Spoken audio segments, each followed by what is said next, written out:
Here with relief pitcher Robert Benincasa. And Robert, your last outing on the road, you got the save, your first one of the year. It seems like you've started to progressively get better. What's been working for you lately? I think just getting comfortable on the mound, getting comfortable with the ball in my hand. I think that's been the hardest part. After surgery, after a year of not throwing a baseball, kind of getting comfortable with that on the mound as the game speeds up. I think I'm starting to kind of slow it down, find the right arm angle.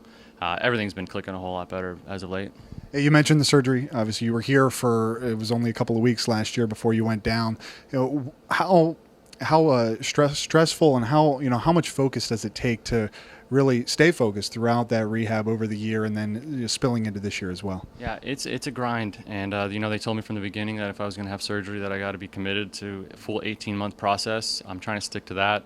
I still consider myself now to be in the rehab process, but last year I was in Florida rehab the whole.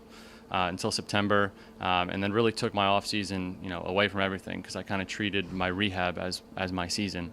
So staying, locked in through that portion was tough, but I was going to the field and competing, icing my arm or whatever it may be. But I had something to do every day, and I made sure I did it.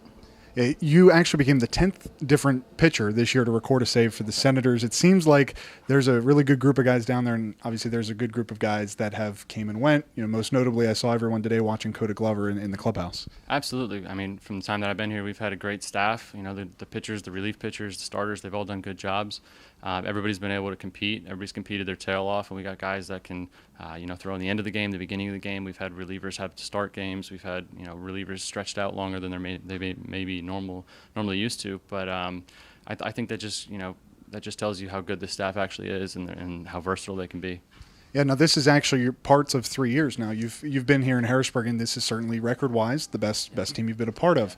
How much different is it coming to the ballpark knowing, today you come to the ballpark tied for first place? Yeah, well, in 2014 we didn't have a very successful season. I think we won 52 or 53 games, and we're getting close to that point right now. So to come to the ballpark knowing you have a chance to win every night is reassuring, especially for the bullpen. Back in years past we were getting ready in the first inning, or at least mentally. So to be here, coming to the bullpen, we can actually take a lot of things in, watch hitters, read swings, and that allows us to be better in the bullpen. All right, that's Robert Benincasa. Thanks, Robert.